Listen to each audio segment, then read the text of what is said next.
Bismillah, alhamdulillah, wassalatu wassalamu ala rasulillah. Segala puji bagi Allah tabaraka wa ta'ala. Salawat dan salam untuk Nabi kita Muhammad sallallahu alaihi wasallam, beserta keluarga beliau, sahabat beliau, serta siapapun yang meniti jalan beliau hingga hari akhirat kelak, hari kiamat. Kita bertemu lagi di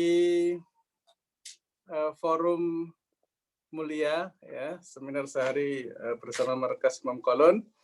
Seminar online, ya. Kita akan membahas sebuah tema yang cukup beberapa tadi peserta bertanya-tanya, ya, Ustadz, ini perdebatan atau apa nih? Ya, judulnya perdebatan, makanya saya ingin mencari lawan debat. Mencari kawan debat atau apa disebutnya, ya. Kira-kira Ustadzah Endang Sulistiawati bersedia menjadi lawan debat saya di forum ini? Duh, nggak punya ilmunya Ustadz, diajak debat, aduh, nanti debat kusir yang adanya. Nggak punya ilmu Ustadz, jangan saya lah. Jangan Ustadzah, ya, aduh. Berarti tujuannya kira-kira niat Ustadzah hadir di forum ini apa dong? Itu pertama dapat invitation dari Ustadz. Yang kedua memang saya tuh nggak tahu, maksudnya membaca judulnya aja saya udah gini, ini apa ya, 93.000 perbedaan, itu banyak banget. Saya pikir, dan saya sempat tanyakan ini dibahas dalam waktu 1 jam. Saya sempat tanya gitu ke salah satu admin, ini dibahas dalam 1 jam apa mungkin gitu. Soalnya pikiran saya kok jauh banget gitu, materinya tuh bisa luas banget gitu. Tapi ya memang saya belum tahu juga sih bagaimana. Gitu. Oke, ya, jadi masih nggak kebayang. Sama sekali nggak kebayang. Tadi ada peserta yang pengen saya datang ke sini untuk melihat orang debat, Ustaz. Oke, berarti saya harus mencari lawan debat. Berarti tidak ada yang bisa diajak debat ini, ya. Oke, semuanya minta untuk ilmu. Oke, kita share screen untuk mempersingkat waktu karena saya punya 70 slide disampaikan dalam waktu 60 menit. Mudah-mudahan nanti kita bisa ada tanya jawab. Yeah. Saya share screen, udah kelihatan, Ustaz?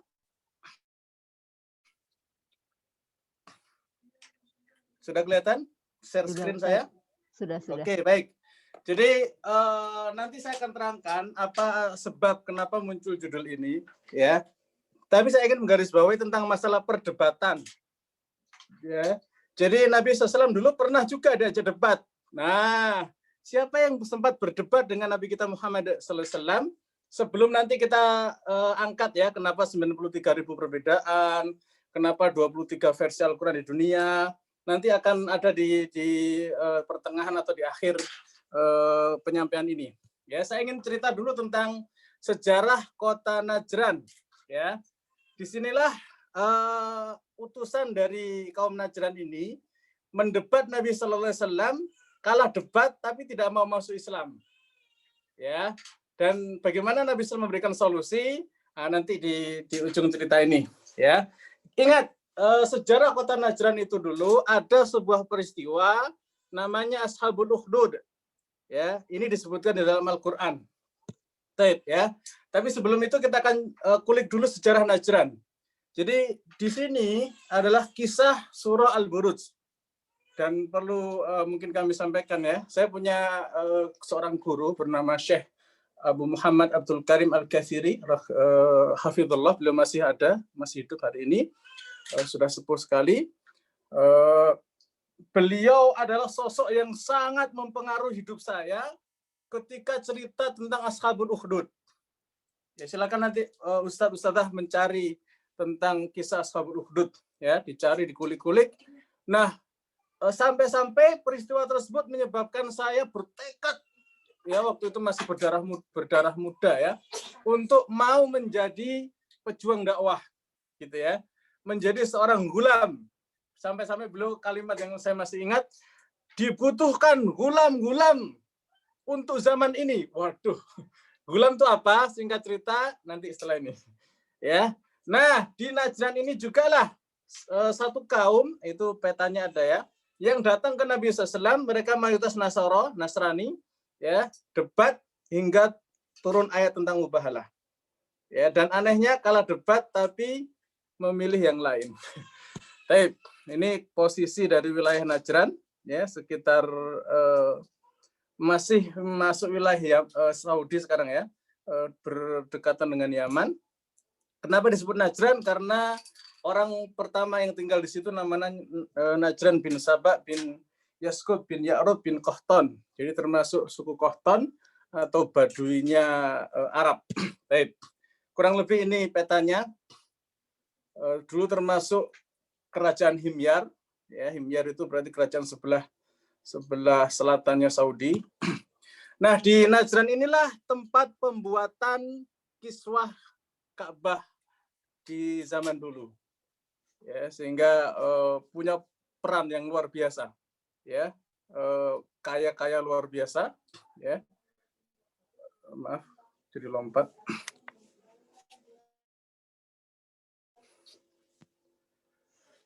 Taib. Nah, di sini juga masih ada Al-Ukhdud. Apa itu? Suatu tempat di mana dulu surah Al-Buruj menceritakan. Ya, di sana ada seorang raja bernama Dzunnuwas, kurang lebih seperti itu. Ya Allah Subhanahu wa taala ceritakan wassama idzatil buruj. Demi langit yang punya gugusan bintang. Wal yaumil mau'ud, hari yang dijanjikan. Hari kiamat maksudnya. Wa syahidi wa mashhud, yang menyaksikan dan yang disaksikan. Kutilal ashabul ukhdud, di mana dulu pernah ya terbunuhnya ashabul ukhdud, ya, penduduk yang dimasukkan ke dalam api. An-nar dzatil waqud, dinyalakan dengan kayu bakar yang membara, itu malaiha qu'ud, dan yang membakarnya menyaksikan sambil duduk-duduk ketawa-ketawa. Wahum ala ma yaf'aluna bil mu'minina syuhud, mereka menyaksikan ya perbuatan yang mereka lakukan terhadap orang-orang beriman, ya, dimasukkan orang-orang ke dalam api, ya, gara-gara mereka beriman. Wa ma naqamu minhum illa ayyuminu billahil azizil hamid, dan mereka tidak menyiksa orang beriman itu melainkan karena orang itu beriman kepada yang maha perkasa dan maha terpuji. Ini surah Al-Buruj, ya. Sebabnya apa? Karena ada seorang pemuda, ya, bernama, kalau guru saya menyebutnya Gulam. Ini anak muda yang kalau pagi belajar tauhid, siang sedikit belajar sihir, ya, sampai sore pulang dari belajar sihir, belajar tauhid lagi. Ya, waktu itu ada seorang rahib di sana. Sampai kemudian singkat cerita doanya mustajab, ya. Kemudian beliau diberikan pilihan milih tauhid atau milih syirik, gitu ya. Sampai kemudian beliau putuskan milih tauhid, sehingga dakwahnya menyebar ke seluruh penjuru negeri, ya.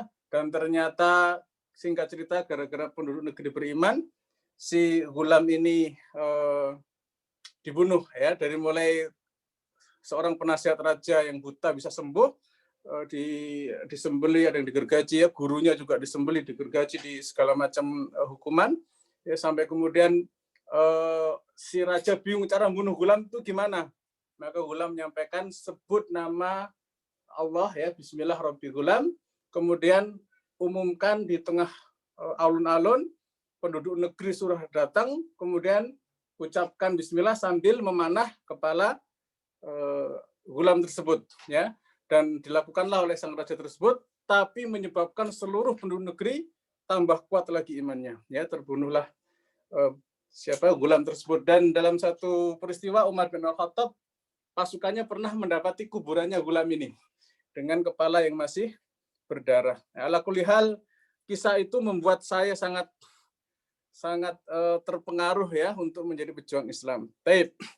Tapi bukan itu tema kita.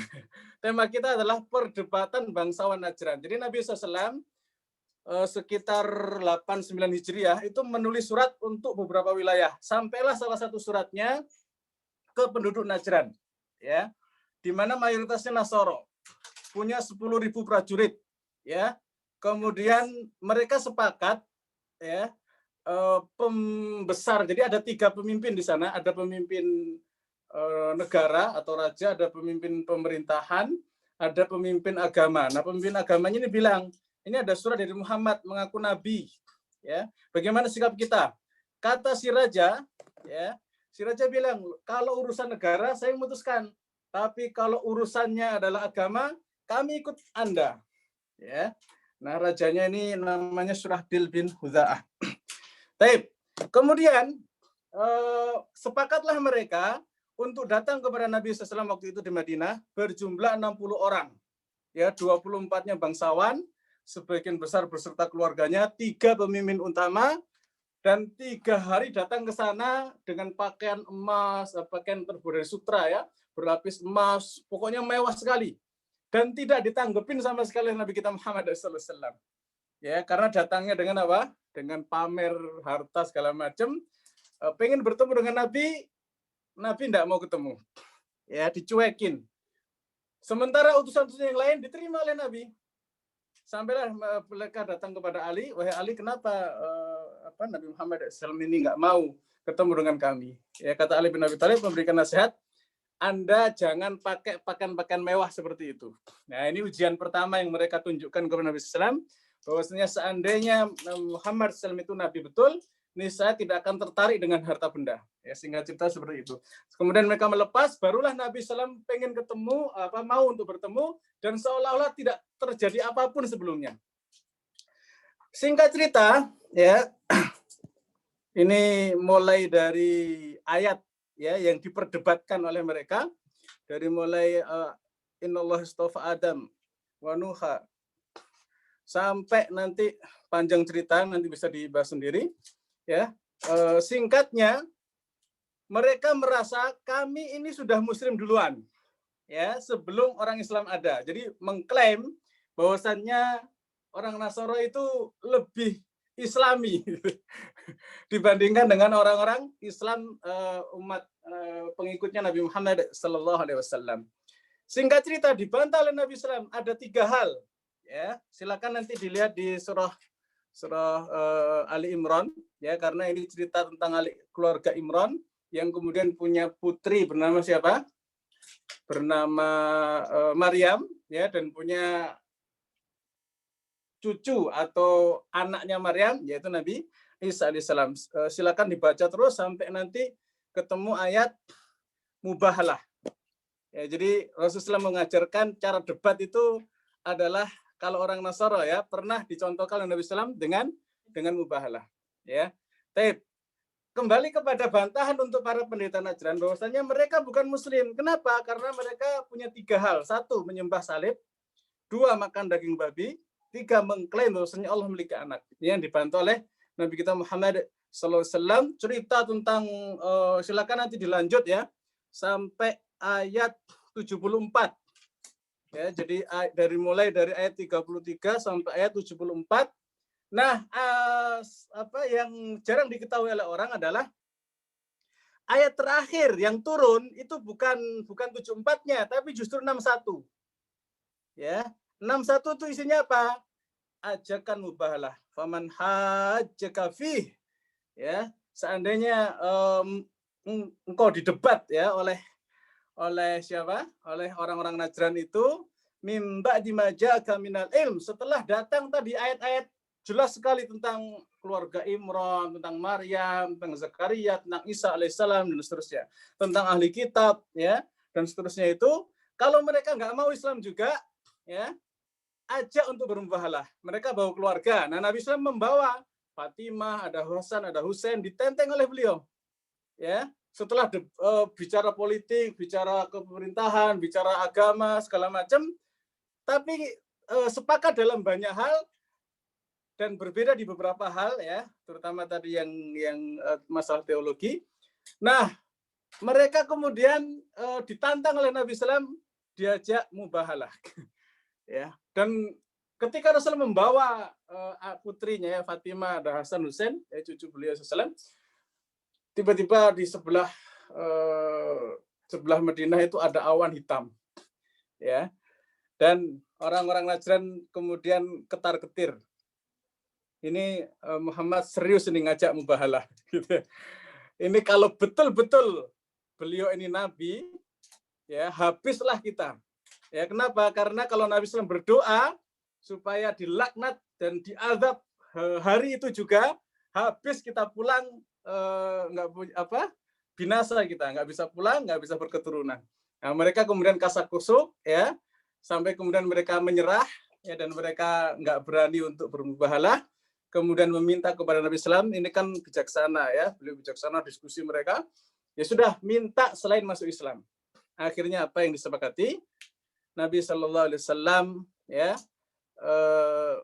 mempersilahkan ya untuk menawarkan perdamaian dengan syarat membayar jizyah per orang, disepakati setelah itu. Ya. Taib, singkat cerita itu, dan isi dari setelah itu adalah muncul namanya manuskrip Najran. Nah, ini pernah ditemukan, diteliti, ternyata secara karbonnya itu sesuai dengan usia di mana Nabi SAW membuat perjanjian dengan penduduk Najran. Isinya itu luar biasa bagus. Singkatnya 4 poin. Pertama, perlindungan terhadap kaum Nasrani Najran. Kemudian seandainya perempuannya akan menikah dengan seorang muslim maka diperbolehkan. Ya, tapi ada juga catatan tidak boleh memaksakan gereja menjadi masjid. Tidak boleh memaksa kaum Nasrani memeluk Islam. Biarkan mereka asalkan membayar jizyah. Baik.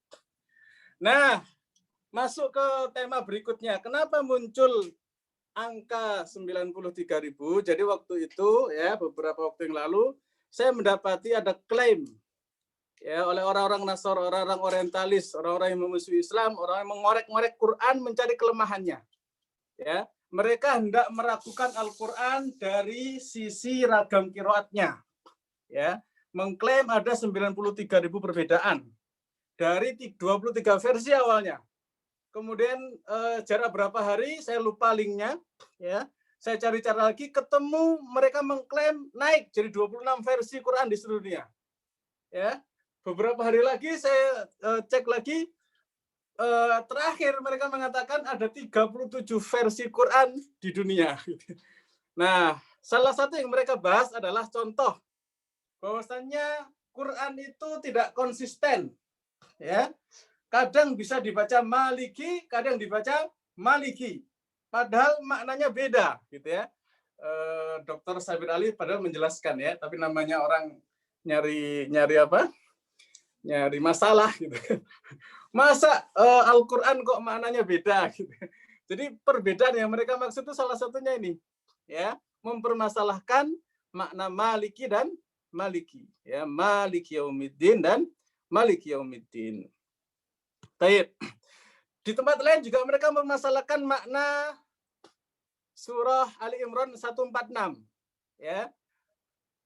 Wa ka'ayyim min nabiyyin qatala mahu. Nah, sebagian ada yang membaca dengan qatala mahu, sebagian mengatakan kutila mahu. Ya. Dan berapa banyak nabi-nabi yang ini letterlek maknanya terbunuh kalau kutila, kalau qatala berperang. Ya. Ini dipermasalahkan mereka, kan beda jauh antara berperang dengan terbunuh gitu. Nah, mereka mempermasalahkan hal-hal seperti ini, ya. Apa jawab kita? Kita langsung aja ya, kita jawab nih. Apa bedanya kutub dengan qatala? Kita lihat misalnya tafsir Al-Mukhtasar di bawah pengawasan Syekh Dr. Saleh bin Abdullah bin Humaid, salah satu imam di Masjidil Haram.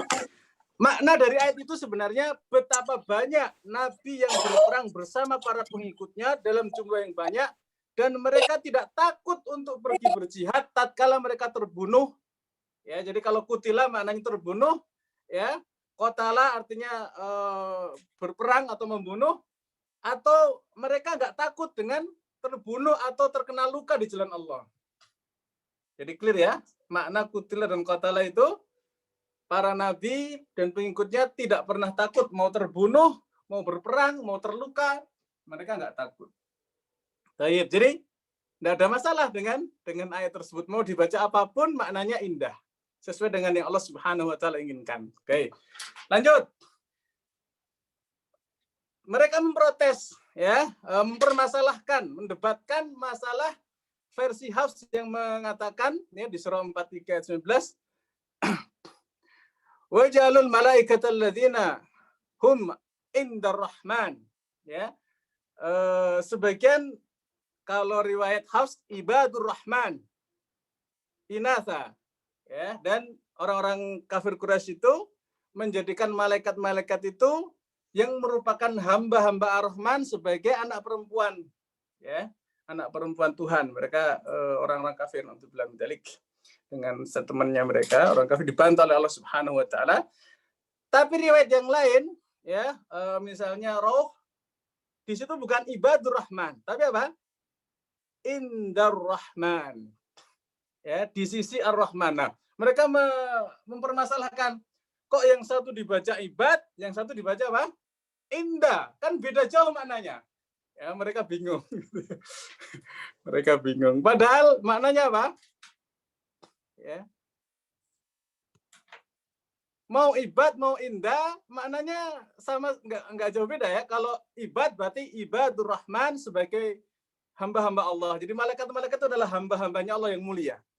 Ya, kalau dibaca dengan indah, malaikat itu mereka adalah makhluk-makhluk yang mulia di sisi Allah Subhanahu wa taala. Jadi tidak ada problem gitu. Kalau kita mau belajar tafsirnya. Ada lagi mereka mempermasalahkan kalau riwayat Hafs ya, surah 46 ayat 15 tentang berbakti kepada orang tua. Ya, dikatakan di sana kalimat kalau kita menghadapi orang tua itu usahakan berlaku baik ihsana. Ya. Sementara riwayat Abu Amr atau Ad-Duri ihsana ya dibaca dengan husna. Ya, husnan, ihsanan, riwayat yang lain dibaca husnan. Ya. Nah, berbuat baik dengan kalau husnan mereka menerjemahkan dengan cantik. Ini kan problem kata mereka. Aduh ya Allah, lucu-lucu ya mereka itu. Aduh. Gitu deh ya. Nah, itu banyak sekali yang mereka ungkap. Karena kita nggak bisa sampai 93.000 menyebutkan ya. Supaya juga tidak melemahkan kaum muslimin bila mendapati hal seperti itu, kita ungkap kelemahan mereka. Kenapa sih mereka sampai mempermasalahkan itu? Satu, mereka tidak memahami ragam ilmu qiraat. Dua, mereka tidak memahami ilmu tafsir. Tiga, mereka tidak memahami ilmu Rasm Utsmani. 4, mereka tidak memahami ilmu bahasa Arab atau balaghah Quran.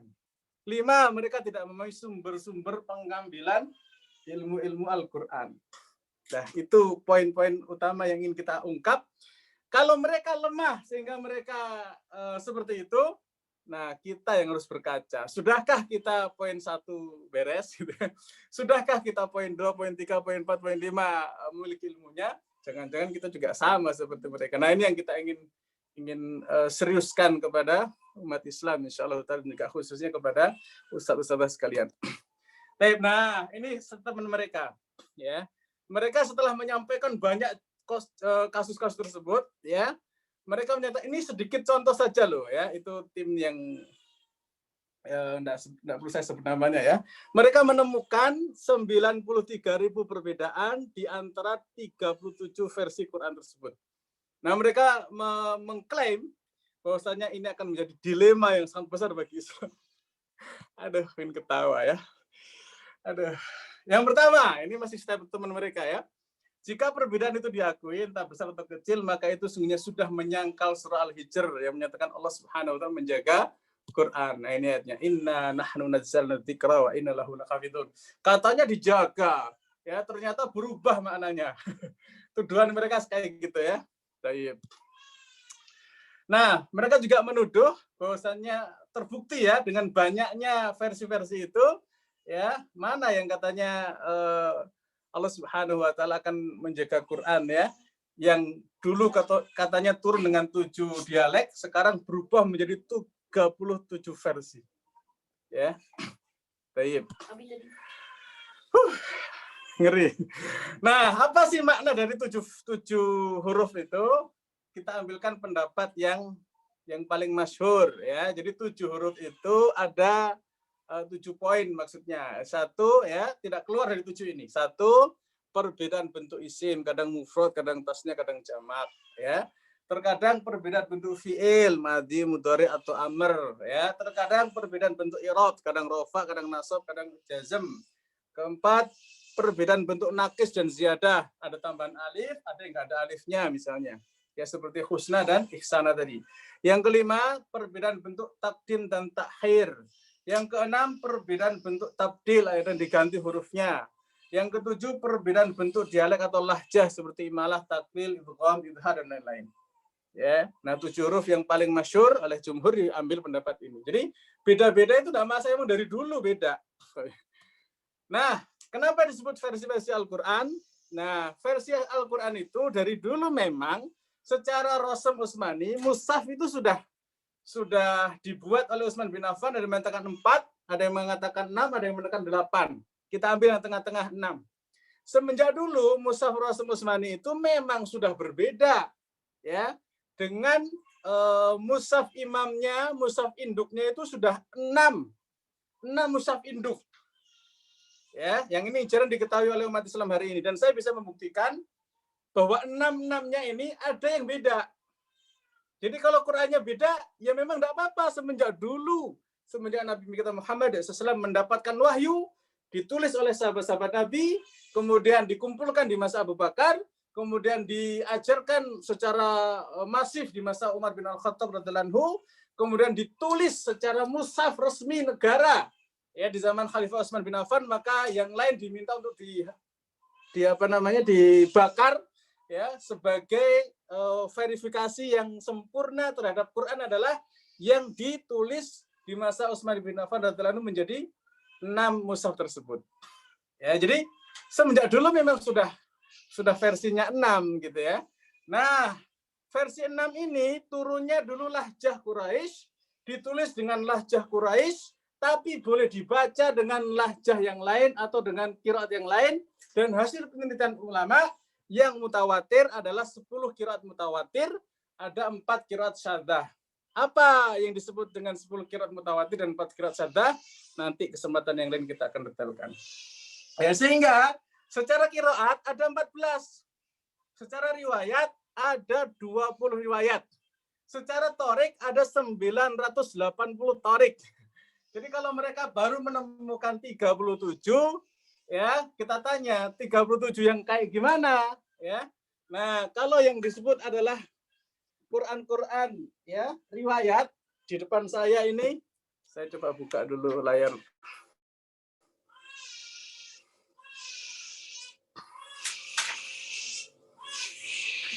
Ya, di depan saya ini banyak Quran. Saya juga punya versi-versi Quran ya. Ini ya. Ini macam-macam ini. Ini ada Hisham. Ya, riwayat Hisham. Terus ini Warsh. Ini Al-Bazi. Ya. Maaf, ini Al-Bazi. Ini Ibnu Wardan. Ini Ad-Duri. Ini riwayat Alais bin Khalid. Ya, yang pengen tahu detailnya dan pengen memiliki boleh. Nah, saya pun ngajinya pakai ini. Sehari-hari saya kalau ngaji itu pakai ini. Ada yang bisa baca? Ini Al-Qiraat Al-Ashrah, ya, Al-Mutawatirah min Tariq Thayyibatun Nashr. Jadi ini mushaf yang mencakup 980 tariq dijadikan satu. Jadi semua versi Quran insya Allah ada di sini. Ya, dari 980 tariq sesuai dengan yang dikumpulkan oleh Imam Ibnu Jazari dalam Thayyibatun Nashr. Nah, ngaji saya hari-hari pakai ini. Ya, baik.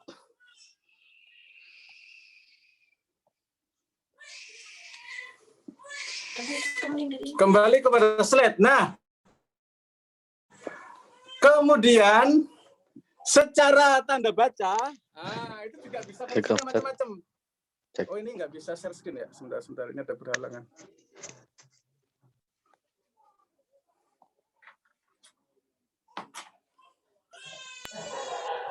Oke, saya share screen. Boleh nanya nggak, Ustaz? Kelihatan, Ustaz? Boleh nanya, Ustaz? Sebentar, saya lihat saya halaman berapa slide-nya. Berhubung saya baru 37, jamnya udah 34. Nanti saya coba bereskan dulu. Oke, nanti kalau sudah mulai kita tanya jawab. Lanjut. Jadi, secara tanda baca ada Maroko, ada Timur Tengah, itu beda. Atau Indonesia dengan Timur Tengah juga beda. Ya, jadi orang-orang apa ya, misionaris atau orang-orang orientalis, mereka belajar serius loh. Sampai ketemu hari ini baru menemukan berapa versi tadi? Versi 37. Nah, kita sudah berapa versi yang kita sudah pelajari? Waduh, kalah ketinggalan tuh. Ya. Nah, apa makna dari penjagaan Quran? Singkat cerita, secara tulisan Al-Quran terjaga dengan ilmu Rasul Utsmani. Secara bunyi, Quran terjaga dengan ilmu qiraat. Secara makna terjaga dengan ilmu tafsir, ya. Dan secara praktek di lapangan, Quran itu terjaga dengan banyaknya ulama-ulama Quran setiap zaman. Dan itu mutawatir, banyak berlimpah. Banyak juga pesantren-pesantren tahfidz. Banyak juga ditemukan manuskrip kuno sebagai bukti kebenaran Quran. Kapan-kapan kita akan pelajari ada 7 manuskrip ya yang membuktikan bahwasanya ternyata Quran kita itu betul sama dengan apa yang di zaman Rasulullah SAW, padahal itu sudah 1400 sekian tahun yang lalu. Ya. Nah, mereka juga mengatakan ini, fakta ini melanggar surah Al-Kahf ayat 27 dan Al-An'am 115 yang menyatakan tidak ada yang dapat mengubah Quran. Ya emang benar gitu. Ya. Watlu ma uhiya ilaika min kitabi rabbik la mubaddil kalimati. Ya, mereka belajar ini loh. Tidak ada perubahan dalam firman-firmannya. Memang betul, tapi mereka yang belum memahami makna ayat dan belum memahami bagaimana Quran dari zaman Nabi dan sampai hari ini itu ternyata dari dulu memang begitu, tidak ada yang berubah. Ya, atau di dalam surah Al-Kahf wa tammat kalimatu rabbika sidqa wa adla la mubaddil kalimati. Ya, memang begitu dari dulu sampai sekarang nggak ada yang berubah. Tulisan, qiraatnya maupun cara memahaminya justru berkembang. Zaman mengakui betapa Quran mampu mengungkapkan hal-hal yang belum pernah ada di zaman Rasulullah SAW yang menunjukkan semakin benarnya Quran. Makanya Lajnah pernah punya proyek namanya tafsir ilmi, tafsir tentang sains yang ada dalam Al-Quran, yaitu luar biasa ya pembahasan itu. Baik. Mereka juga mengatakan begini, nyatanya ada manusia-manusia yang telah mengubah ayat Al-Quran baik sengaja ataupun tidak, sehingga hari ini terbukti ada 37 versi Quran. Jadi mereka menyebut Ad-Duri itu punya versi yang itu hasil dari perubahan yang dilakukan oleh Ad-Duri. Imam Hafs mereka tuduh Imam Hafs itu yang membawa Quran versi Hafs. Kemudian Imam Hisham, ya, Imam Qaulun, Imam Waris mereka anggap sebagai apa? Pembawa Quran versi pribadi. Nah, ini yang tidak mereka pahami. Baik.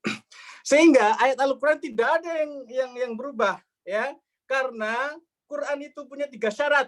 1, mutawatir semenjak zaman sahabat, ya, sampai hari ini. Yang kedua, sesuai Rasul Utsmani. Yang ketiga, sesuai kaidah bahasa Arab. Dan yang memenuhi syarat dari 3 ini adalah ilmu qiraat asyrah kubro. Lanjut.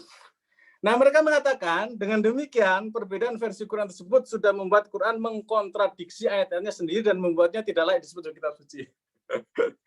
Aduh, makin ketawa ya. Takut apa ya? Oke lah, ketawa sedikit boleh ya.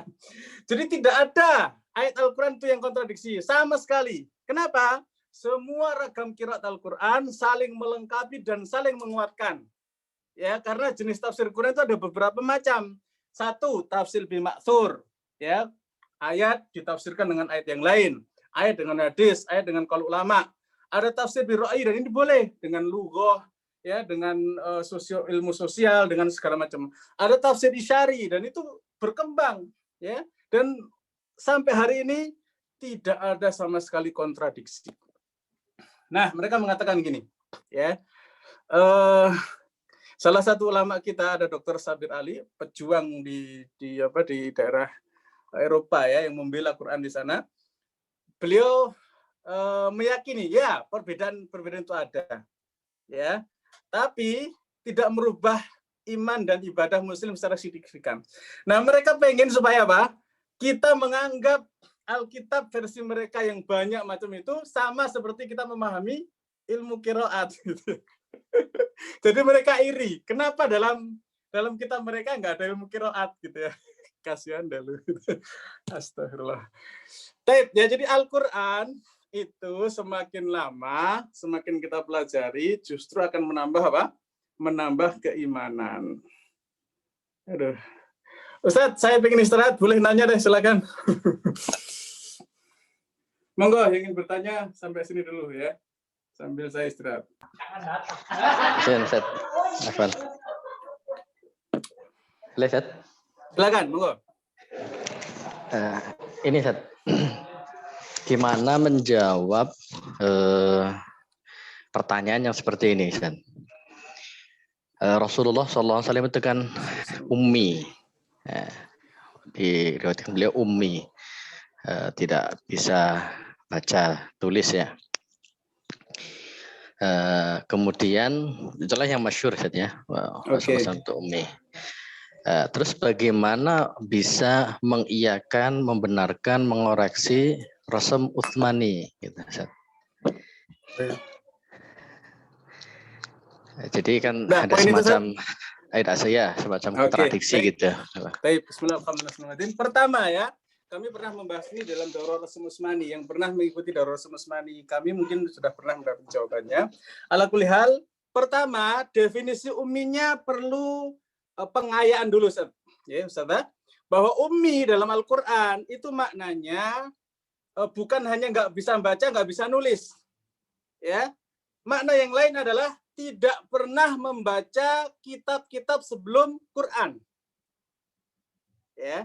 Jadi definisi ummi yang lain itu tidak pernah membaca kitab-kitab sebelum Quran. Jadi tidak mungkin Quran itu hasil gubahan gitu ya dari kitab-kitab sebelumnya. Sebagaimana mereka menuduh pendeta Bahira itu termasuk yang ngajarin Nabi SAW tentang Quran. Sembarangan gitu. Enggak, ummi itu enggak pernah Nabi SAW baca, enggak pernah, belajar enggak pernah. Ya, sehingga Quran itu betul-betul orisinil, datang wahyu dari Allah Subhanahu wa taala. Yang kedua, kalau kita mau mengambil pendapat jumhur bahwasannya ummi enggak bisa baca, enggak bisa nulis, ya betul, di awal-awal Nabi SAW itu enggak pernah baca, enggak pernah nulis, ya, belajar hal tersebut enggak pernah. Tapi ketika perintah datang Iqra bismi rabbikal ladzi khalaq, di situ diajarkan oleh siapa langsung? Jibril alaihissalam. Ya, sehingga beliau setiap kali datang wahyu, beliau perintah untuk nulis. Ya, di situ nggak jauh-jauh ada Jibril alaihissalam. Sehingga Nabi SAW ketika hendak membenarkan itu selalu dikawal oleh siapa? Oleh Jibril alaihissalam. Ya, dan setiap kali sahabat menulis, nanti bisa kita detailkan di Daurah Rasul Utsmani, maka setiap kali itu pula beliau berkonsultasi kepada Jibril alaihissalam tentang sampai level tulisan.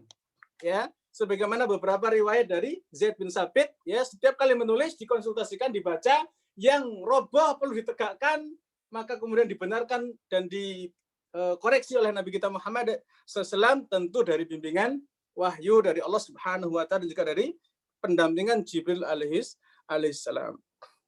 Detailnya nanti Ustaz, di Daurah Rasul insyaallah ya. Nah, Ustaz. Oke, baik. Jadi kesalahan yang terjadi itu apa? Ini juga jangan sampai kita alami ya. Sebuah hadis riwayat Tabrani, kemudian Al-Baihaqi, Ibnu Majah, hadis ini sahih menurut Al-Albani. Jundub bin Abdullah beliau mengatakan kunna ma'an Nabi sallallahu alaihi wasallam wa nahnu fityanun hazawiratun fata'allamna al-iman qabla an ta'allama al-Qur'an. Jadi kami dulu, kata Jundub bin Abdullah radhiyallahu anhu ini, kami dulu itu waktu masih remaja bersama dengan Rasulullah SAW, kami itu belajar iman sebelum Quran. Nah, kemudian beliau melihat fenomena hari itu ya, apalagi hari ini ya. Kalian itu anehnya kok belajar Quran ya sebelum belajar iman. Karena dulu kami tuh belajar iman, kemudian apa? Sebelum belajar Quran. Ketika kami belajar Quran, bertambah iman kami. Ya, begitu metode belajar Quran. Jangan ngikutin orientalis. Quran dijadikan objek tanpa didasari oleh keimanan. Ya, nggak dapet lah, gitu ya. Nggak sesuai dengan cara belajarnya yang diajarkan oleh Nabi kita Muhammad Sallallahu Alaihi Wasallam. Baik. Sampai-sampai mereka mengatakan gini, jika berbagai perubahan yang ada di Alkitab tidak mengubah iman Kristen, bertanya, untuk apa Islam ada? Ini persis dengan apa? Statement penduduk Najran yang tadi. Untuk apa Islam datang? Untuk menjadi musaddiqal lima baina yadayhi minal kitabi wa muhaiminan alaihi. Ya, jadi Quran datang ya untuk membenarkan apa-apa yang sudah benar di dalam Alkitab sebelumnya, yang sebelum ada perubahan ya, wa muhaiminan, dan sekaligus sebagai timbangan alaih terhadap kitab-kitab sebelum Quran. Makanya Quran ini sebagai apa? Sebagai hakim, ya, kira-kira yang benar yang mana? Maka fahkum bainahum bima anzalallah. Maksudnya putuskanlah sesuai dengan apa yang Allah turunkan dari Al-Qur'an. Wala tattabi ahwahum. Jangan ikuti hawa nafsu mereka, anna ja'aka minal haqq. Ya, padahal sudah datang Al-Qur'an kebenaran kepada kita. Ala kulli hal tafsirnya bisa kita perbanyak kesempatan yang lain.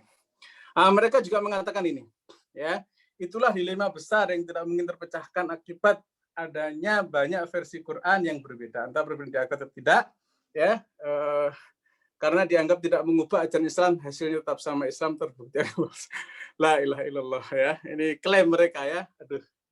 Kita katakan inna dina indallahil Islam. Justru agama yang benar hanya Islam. Mereka itu dengki, ya. Mereka itu iri. Kenapa kita punya Quran? Kenapa Quran itu bisa banyak qiraatnya? Kenapa terjaga sampai hari ini, ya?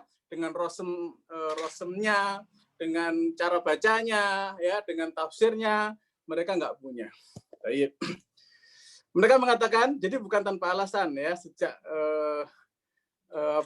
mereka menemukan itu akan terjadi tsunami murtad katanya. Aduh, yang terjadi malah apa? Tsunami orang-orang belajar Quran.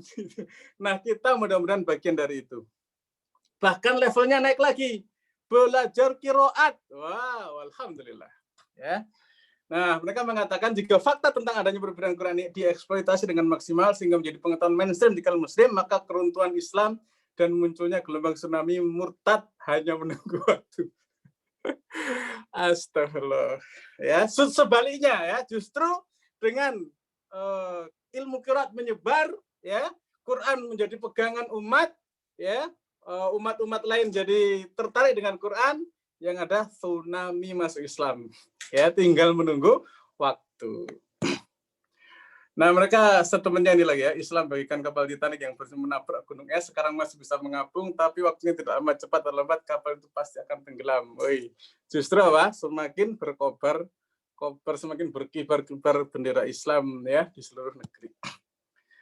Nah, ya, mereka mengatakan, gimana tanggapan umat Islam, ya? Ya, katanya terjaga sempurna setiap hurufnya, ya, setiap harokatnya, ya, setiap cara bacanya, ya iyalah, gitu ya. Nah, sampai-sampai ada penelitian juga di mushaf kuno tersebut, ada kata-kata yang ditambah, ada yang diubah, ada yang dipindah-pindah, ada yang ditulis ulang, ada yang dihapus. Kata mereka ini benar-benar kacau, ya. Lah, memang dari sononya itu ilmunya sudah ada, ya, ada ziyadah, ada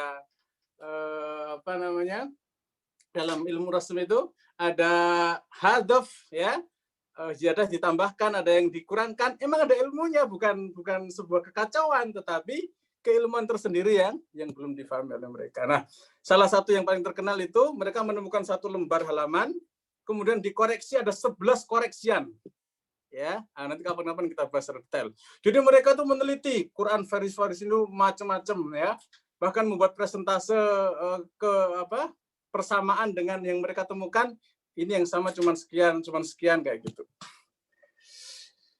Tadi, ya, satu halaman ketemu 11 perbedaan, apalagi nanti halaman yang lain. Nah, kapan-kapan mudah-mudahan bisa kita bahas, ya.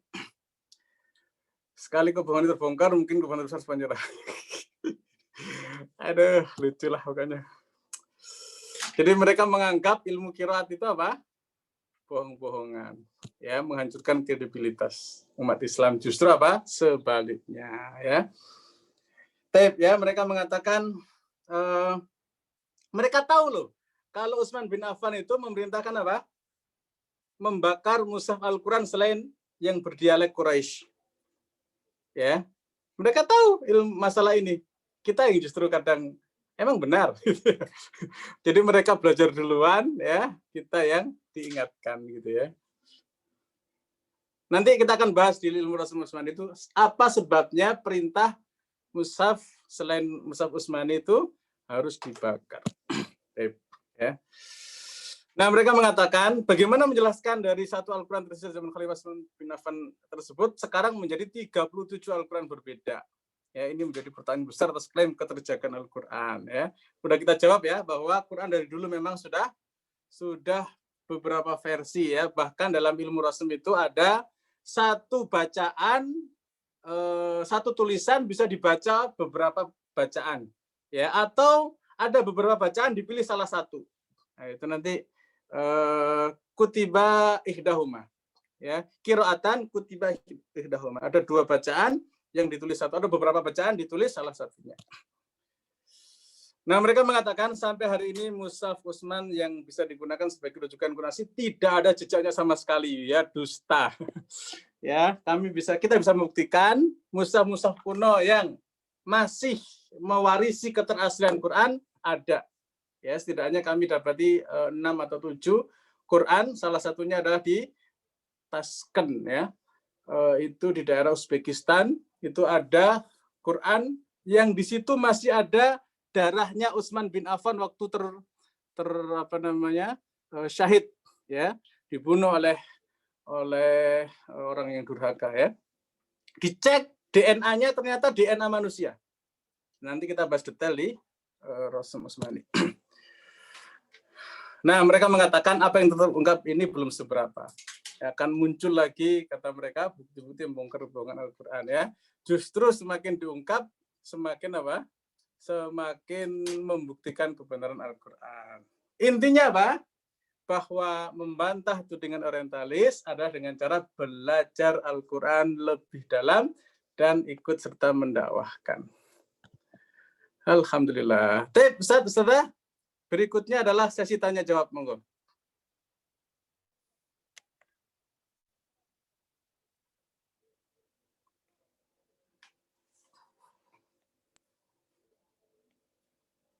Dari apa yang kami sampaikan, ada yang perlu didiskusikan, monggo dipersilahkan.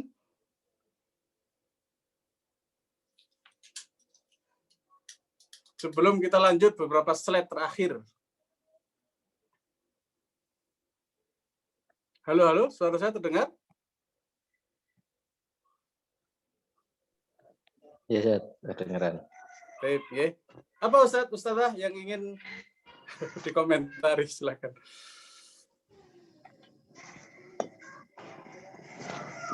Ini versi kebut, ya. Jadi boleh nanti yang ingin memperdalam beberapa hal atau mengkoreksi atau menambahkan bisa nanti kita akan share rekamannya dan yang lainnya, ya. Bisa tulis di kolom komentar atau lain-lain.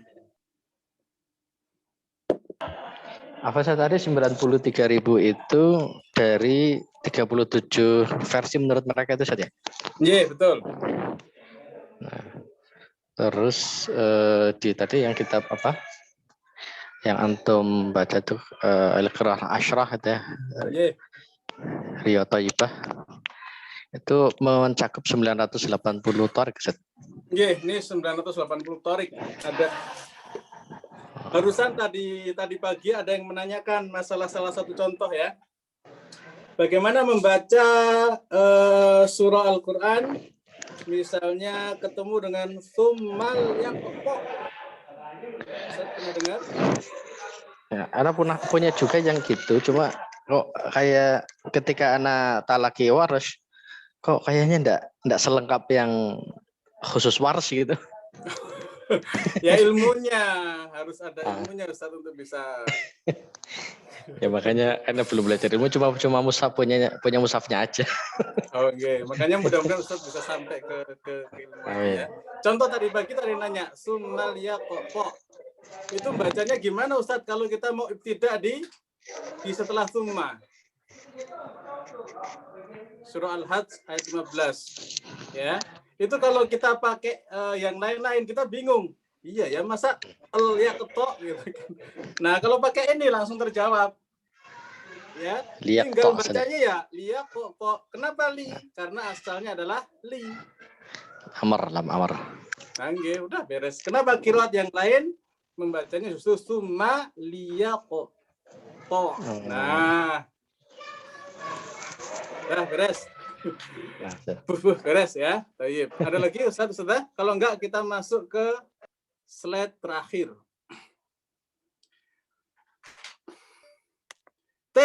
Kesimpulannya. Ini share screen-nya berhasil enggak? Oh, masih gagal. Baik, sebentar.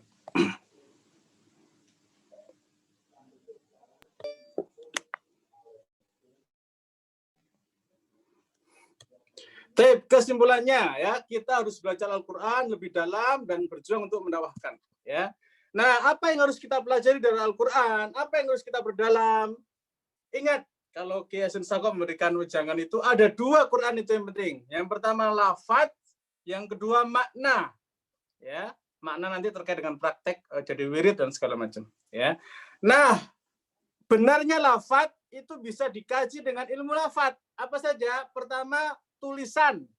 Itu namanya ilmu Rasul Usmani. Jadi kita harus menguasai itu. Cara menulis Quran yang benar. Ya, sehingga kalau ada subhat, ada manuskrip kuno yang tidak sesuai dengan tulisan hari ini. Seandainya manuskripnya itu enggak ada, kami sudah punya ilmunya. Jadi kalau ingin membuat Al-Quran 30 juz itu kami sudah punya ilmunya. Ilmunya di mana?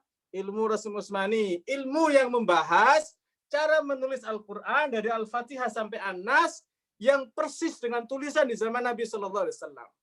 Ya, mau berapapun yang diungkap kesalahan-kesalahan manuskrip kuno, ya tidak mempengaruhi apa yang sudah dikumpulkan para ulama kita terdahulu tentang cara penulisan Quran. Seandainya mushafnya nggak ada pun kami masih bisa bisa menuliskan Quran 30 juz sesuai dengan yang diajarkan oleh Nabi kita Muhammad SAW kepada para sahabat, dikumpulkan di masa Abu Bakar, didakwakan secara massif di masa Umar bin Khattab, dan dibuat mushafnya khusus menjadi penulisan kembali mushaf Al-Quran 30 juz di zaman Utsman bin Affan.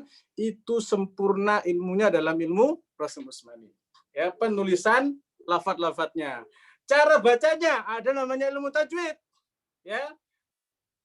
Ragam bacaannya ada namanya ilmu qiraat. Dan itu sampai hari ini terjaga sempurna. Nah, adapun ilmu makna ada 2. Nanti kita akan belajar namanya Gharibul Quran. Yang kedua Balaghah Quran dan juga tafsir Al-Quran. Ya. Nah, poin-poin ini yang kita ingin seriuskan sehingga hasilnya adalah kita akan membuat daurah. Jadi ini itu sebenarnya mukadimah untuk kita melangkah ke daurah-daurah kita ya dilakukan oleh Markas Imam Qaulin ini adalah belajar tajwid dari kitab induk. Ya, di antara kitab yang kita sangat rekomendasikan adalah Hilyatul Tilawah. Itu luar biasa mempelajari dari hal mendasar tentang suara. Ya. Kemudian asal muasal bahasa Arab. Terus tentu makhraj sifat pasti ya, pendalamannya juga sangat luar biasa, termasuk di dalamnya juga ada sekilas ilmu rasem, kemudian banyak hal yang lain ya. Maka kemudian kita mengangkat sesuai dengan arahan Pak Kiai Fatoni itu, usahakan kita belajar tajwid itu langsung mengangkat sumber asli. Makanya kita bikin kelas belajar tajwid dari kitab induk ya. Kemudian yang kedua kita juga akan belajar ilmu Rasul Usmani ya. Kitab yang kita rekomendasikan adalah Jami'ul Bayan fi Ma'rifati Rasul Quran. Ini yang oleh Pak Kiai Fatoni berusaha dibuat ringkasannya dalam buku beliau yang kita berharap beliau akan terus menyempurnakan. Ya. Karena waktu kami daurah 2 kali, kami telusuri huruf per huruf, kata per kata dari tulisan Pak Kiai, masih butuh partisipasi untuk kita menyempurnakan kembali dan beliau masih sibuk beresin qiraat, mudah-mudahan kelak akan membereskan ilmu Rasul Usmani ini untuk bisa disajikan secara baik kepada umat. Nah, kita akan bahas insya Allah ya, di dalam program daurah ilmiah ilmu Rasul Usmani dan tanda baca Al-Quran. Ya, kita bikin formatnya sepekan sekali supaya masih ada space untuk mendinginkan otak. Ya, karena kami pernah membuat 30 hari full. Itu luar biasa kerja keras ya, dan banyak yang angkat bendera putih kepontal-pontal bahasanya ya. Nah, kita punya versi santainya ya, walaupun belajar Rasul nggak ada istilah santai, tapi insya Allah apa yang kami akan ungkapkan di Daurah Rasul Utsmani itu banyak hal yang mungkin akan baru kita dengar. Nah, berikutnya adalah Gharibul Quran. Nah, ini juga masih rahasia. Namanya gharib kan asing ya. Quran tuh yang asing yang mana sih? Kayaknya menurut masyarakat kita, semua Quran gharib deh. Dari semenjak Basmalah sampai Al-Fatihahnya kemudian sampai Anas, kayaknya gharib deh ya. Karena ketika saya tanya, apakah Basmalah bagian dari Quran? Ya, untuk Al-Fatihah. Kalau untuk Basmalah yang lain, pada nggak tahu. Loh, Basmalah saja sudah gharib ya. Belum kita bicara maknanya, ya itu bagian dari Quran atau tidak aja masih pada bingung ya. Nah, nanti kita akan ungkap apa yang menurut umat ini aneh-aneh dalam Quran, kita angkat dalam Daurah Gharibul Quran. Kemudian untuk bisa memahami sedikit tentang makna, kita akan punya kelas menelusuri keajaiban bahasa Al-Quran. Kita akan angkat balaghahnya, mukjizat bahasa Qurannya bagaimana, dan seterusnya. Ya. Jadi 4 daurah yang akan kita pengen sajikan sebagai bentuk kita pengen menjadi apa? Pembela Quran sekarang dan masa depan ya, insya Allah ta'ala. Baik, Ustaz-Ustazah, sudah jam 9. Ya. Ada tanggapan, mungkin ada 1-2 menit ke depan, kami persilahkan. Assalamualaikum Ustaz. Waalaikumsalam warahmatullahi wabarakatuh. Silakan Ustazah. Afwan mau tanya mengenai orientalis. Mereka itu bekerja untuk siapa? Kenapa bisa ada kaum-kaum seperti itu? Alhamdulillah, Muslimatin. Ustazah, sekali-kali nanti kita akan belajar kenapa ada 26.000 manuskrip negeri kita ya. Ini belum bicara Quran Nusantara. Ya, 26.000 manuskrip punyanya Indonesia, kalau kita hari ini menyebut ya, punya nenek moyang kita itu diangkut ke Universitas Leiden. Ya, nah semenjak dulu itu mereka kerjanya mengorek-ngorek. Ya, untuk apa? Untuk kepentingan penjajahan. Ya, jadi mereka pengen mengambil hasil duniawi kita, rempah-rempah segala macam ya, emas ya segala macam ya, barang tambang. Kalau dulu ada lada dan seterusnya ya, diangkut ke Eropa. Termasuk mengangkut juga manuskrip, termasuk juga mengangkut yang namanya agama. Mereka pelajari ya, bahasa kita mereka pelajari, Quran mereka pelajari, tapi untuk dicari kelemahannya, untuk kemudian manusia di daerah penjajahannya itu supaya jauh dari Quran. Ya, itu semenjak dulu. Saya kan mungkin bisa panjang cerita ya, ada tokoh namanya Seno Gugronya, dia adalah guru besar di Universitas Leiden zaman dulu yang digaji oleh VOC. VOC itu di belakangnya globalis ya, keluarga Rothschild. Itu yang membiayai supaya sarjana-sarjana mereka ini bisa membuat program supaya umat jauh dari Quran. Semenjak dulu kalah sampai dengan hari ini. Dan hari ini mereka boleh dibilang cukup berhasil ya. Singkat cerita begitu Saudara ya. Detailnya nanti di kesempatan yang lain. Ada lagi? Afwan.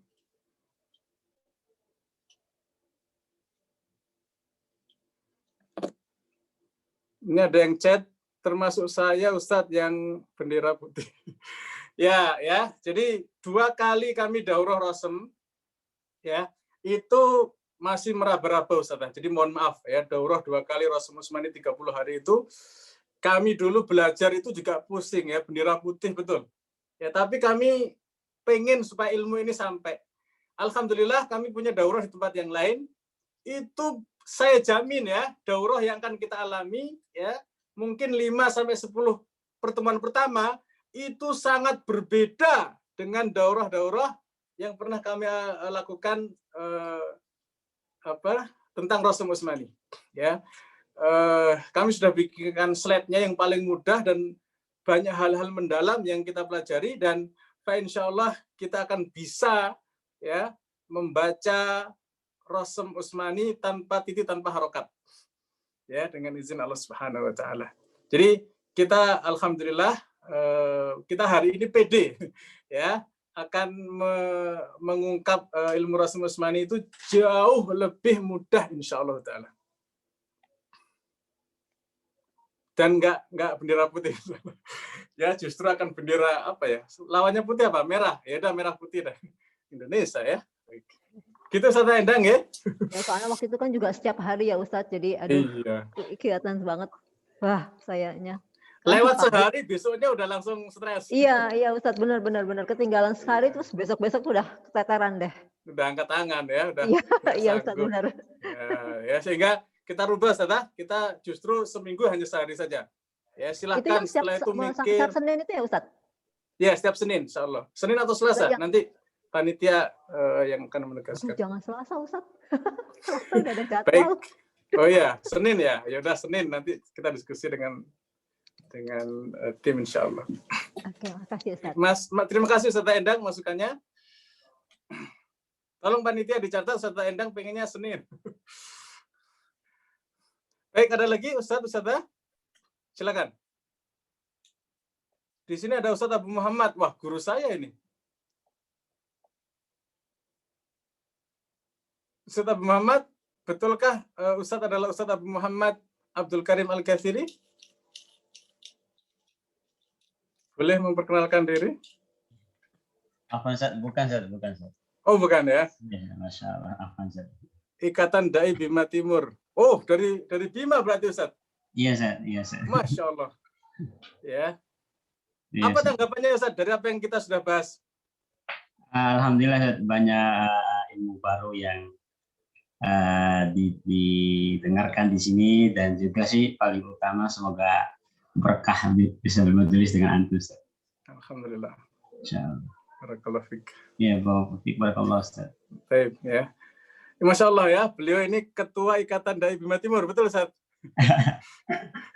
Masya Allah. Ya. Ustaz, Bima itu potensi Qur'annya besar, suaranya itu, ya makanya harus naik level, ya di-upgrade keilmuannya dari sisi rosemnya, kiroatnya, ya sampai ke ilmu tajwidnya harus mendalam ke kitab-kitab induk. Iya baik ya, Ustaz. mudah-mudahan. Insya Allah nanti kalau ada info tentang tadi Ustaz yang pembahasan rosam dan lain-lainnya, insya Allah Anda usaha untuk itu, insya Allah. Siap, barakallahu fiik. Yang lain, Ustazah Nadia, ada Ustazah Nur Laila. Tadi yang Ustazah Nur Laila yang pengen, yang waktu awal pengen ikut di sini karena pengen melihat orang debat siapa?